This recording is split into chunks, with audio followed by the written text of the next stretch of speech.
Welcome. Gbogbo èèyàn ẹ jọ̀ọ́ ẹ bá mi wo fídíò yìí dáadáa. Muyideen, ìwọ tó sọ wípé Àgbàlá ò kówó fún ẹ, Àgbàlá ò fún ẹ lówó 300,000 naira ló fún ẹ pé kẹ́ ra ẹrù lé ìyàwó, inú ẹ̀ ní kẹ́ ti ra wedding gown, wedding ring, gbogbo nǹkan pátápátá inú ẹ̀ ló kà. Mò ń bọ̀ wá fún ẹ o. Ẹ jọ̀ọ́ ẹ bá mi wo fídíò yìí dáadáa. Muyideen as ọkọ ìyàwó, ìwọ tó jẹ́ ọkọ níbi engagement yìí, mi rí ẹ kó ná 100 naira ló kéré jù fún ìyàwó ẹ. Ó dẹ̀ ló gbáradì, ó dẹ̀ ló pìpì ẹ̀ pé díẹ̀ ni, àti díẹ̀ o àti kínkínní o, mi rí ẹ kó ná 1 naira gbogbo ìgbéyàwó tó ṣe ní April 1st. Ẹ jọ̀ọ́ ẹ bá mi wo fídíò yìí dáadáa. Ẹ wá bá mi wo ẹrù ìyàwó yẹn. Muyideen, ṣé o rí bọ́ọ̀sì tó wà lẹ́yìn? Ta ló ní? Ẹ jẹ́ n play kẹrin.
Ẹ jọ̀ọ́ ẹ bá mi wo fídíò yìí dáadáa. Ẹ bá mi wo ibi tí Muyideen ti náwó. Ṣé tíyàwó èèyàn tó bá ń dé níwájú ọkọ nígbà ìgbéyàwó, ṣé bẹ́ẹ̀ lọkọ ò kí ń náyàwó lówó ni? Both reception, engagement ní ìrébi tó ti náwó Muyideen. Ó dẹ̀ ló pìpì ẹ̀. Gbèsè tó jẹ́ ọrùn Àgbàlá ló dá sí lórí burúkú.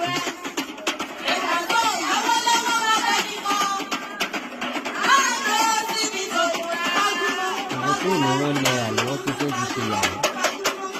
Ó ná kó 300,000 fún owó ọ̀hún lọ fi ta tẹ́tẹ́ ni.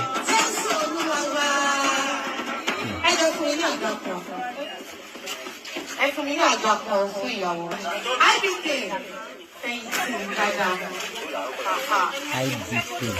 Bóyá gbọ́dọ̀ láti fi fún ẹ. Òní tí mo mọ ọmọ tí kò wúlò ní jó. Àbíyamọ bẹ́ẹ̀ ni sọ. IBK, àyàwó ìbí, àyàwó tí ń sàtọ̀. Ìjọ ọmọ tí kò wúlò ní jó. Àbíyamọ bẹ́ẹ̀ ni sọ. Owó tí mo ná lórí ọmọ tí àjọ ni èmi ní oko. Ìyàwó ẹ̀ gbé bọ́ọ̀lù. IBK náà lágbára fún Muyideen, mo débi tá a ti fẹ́ jọ sọ̀rọ̀. Muyideen olórí kórí ààrẹ olórí burúkú ara ẹ̀. Bọ́ọ̀sì tó wà lẹ́yìn ṣé tiẹ̀ ni? Ọmọ àlè. Bọ́ síta lọ ṣe interview ní káwọn àfáà jígini ṣe interview fún ẹ. Bọ́ọ̀sì tó wà lẹ́yìn ṣé na your own? Ṣé wọ́n ló ní àwọn aṣọ tó wà nínú ẹ̀? Ṣé o fowó ara ẹ̀ ra aṣọ fún ìyàwó ẹ̀, ẹrù lé ìyàwó? Ṣé o rí gbogbo nǹkan tán kó lọ síbi wedding yẹn pátá? Àárọ̀ ọjọ́ wedding wọ́n ẹ̀ṣẹ̀ lọ rà. Nígbà tí o ti ná 300,000 tó fẹ́ fi rà tán, wọ́n ṣẹ̀ṣẹ̀ wá bẹ̀rẹ̀ sí ní lọ tójúlé sójúlé lọ bá àwọn èèyàn kán jọ̀ọ́ kán gbà wọn. Pé tẹ́ ẹ bá ṣègbéyàwó tán, owó tẹ́ ẹ bá pa wọ́n á máa fi rọ́ gbèsè. ó wá ní kò fún ẹ lówó, kò ní bá mi ìyá lápò ìyá ẹ, orí ẹ burú. Muyideen, aṣọ tó wà nínú bọ́ọ̀sì yìí àti bọ́ọ̀sì ṣé nàyọ̀ òun ṣé wọ ló ní, ṣó wú ẹ ló fi rà á fún ìyàwó ẹ, olórí burúkú sẹ́ni tó ní fún ọ, ọmọ òṣì gbàwìngbàwìn.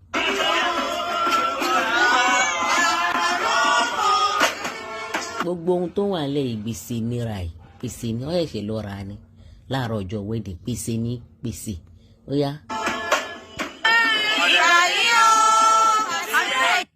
Olórí burúkú ẹ̀gbọ́n ẹ̀ yìí mo ṣe ń bọ̀ wá fẹ́ gun ẹ̀, ojú ẹ̀gbọ́n ẹ̀ tó dàbí ojú òwìwí yìí, ó yá ẹ bó ṣe kójú mọ́lẹ̀ bó ṣe rún ojú pa nígbà tí ò nífẹ̀ẹ́ ọmọbìnrin yìí, kò fẹ́ kó má rì kò fẹ́. Ìyá ẹ bó ṣe ranjú kokoko bó ṣe lejú pa níjọ́ ìgbéyàwó. Ẹ̀gbọ́n ẹ̀ yìí ẹni tó ṣe bàbá fún ẹ yìí Muyideen wá sọ síta kí lẹni yìí náà lòun fẹ́ lọ́wọ́ Àgbàlá t'Àgbàlá ò ṣe. Olórí burúkú ara yín ṣe bẹ́ẹ̀ lè wà mọ́ níjọ́ tó ń kọ́lé fún ẹ ṣe gbogbo wọn kẹsẹ̀ lẹ́sẹ̀ wọn kéyìn wá wọn wá bá ìdúpẹ́ nígbà tán ní k'Àgbàlá gbá wọn náà jáde sẹ́yìn nìkan ni ṣé ran yín nìkan ni t'Àgbàlá ò dá wọn lóhùn ṣe bí torí ẹ̀ lè ṣe mú lọ́tà ṣe bí torí ẹ̀ lè ṣe bínú lọ orí yín burú mọ́ bẹ́ẹ̀. àwọn ọ̀dọ́ tó tiẹ̀ lára ọ̀dọ́ sí ẹ̀ ojú ìyá.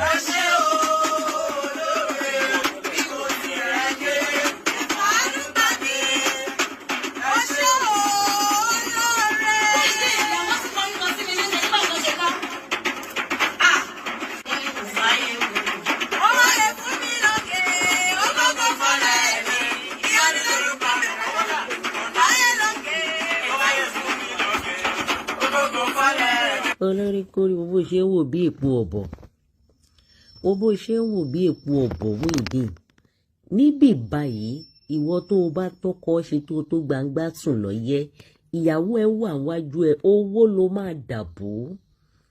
Ìyàwó ẹ bó ṣe ń jó níwájú olórí burúkú eyín bí eyín ọkọ ìjọba ló nà sí olórí kórí mí ìrì kó 100 naira bẹ́ẹ̀ níbi ìgbéyàwó ẹ.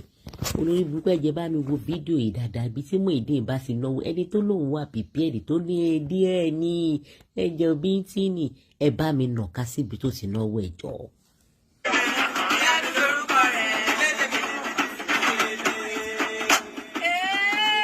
kò mọ́ra olórí kórí.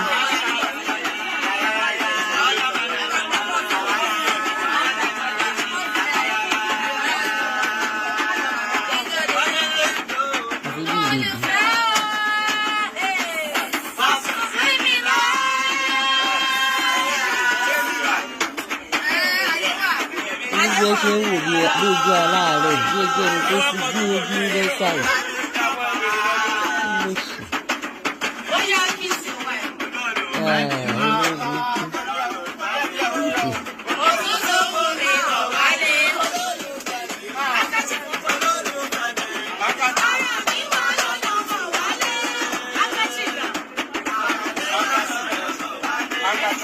Muyideen mi tí èrè ibi tó ti yọ owó o.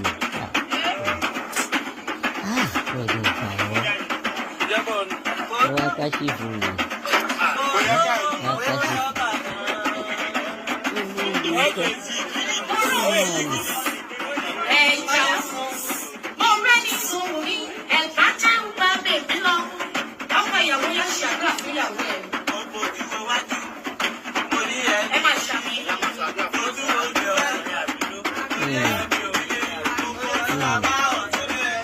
èèyàn wà wájú ọmọ ìwé ó rí owó yọ lápò ó ti gbọ́ iṣẹ́ fún ẹ ó bọ́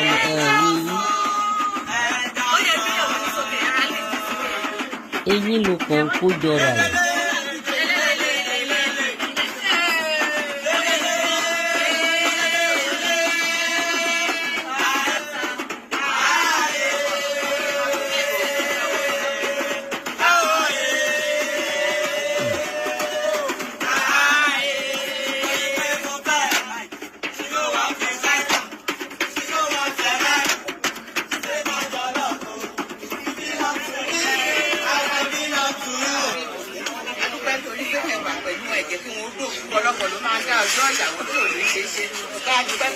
Ẹ jọ gbogbo èèyàn ibo ni Muyideen ti náwó níbí báyìí ẹ jọ̀ọ́ ṣé ìyá ẹ̀gán dìde wá náwó ṣáwọn ẹ̀gbọ́n ẹ̀ tó jókòó yẹn ṣán dìde náwó no preparation nothing látọ̀dọ̀ ẹbí ọkọ nothing absolutely nothing látọ̀dọ̀ wọn ẹbí ìyàwó ló jà buraburabu díẹ̀ absolutely nothing kò tiẹ̀ sí nǹkankan olórí burúkú ìwọ ń béèrè owó lọ́wọ́ Àgbàlá mú àná. ṣe ọjọ́ òní ó ṣeé ṣe wá gbàdúrà fún ní orúkọ Jésù. ẹ máa tẹ̀wé fún wọn. ọkọ ìyàwó láyọ̀ ọ̀dẹ́ yẹn ìyàwó máa bọ̀ níbí. This is the last stage tó máa dìbí ká máa lọ sí ṣọ́ọ̀ṣì lóko.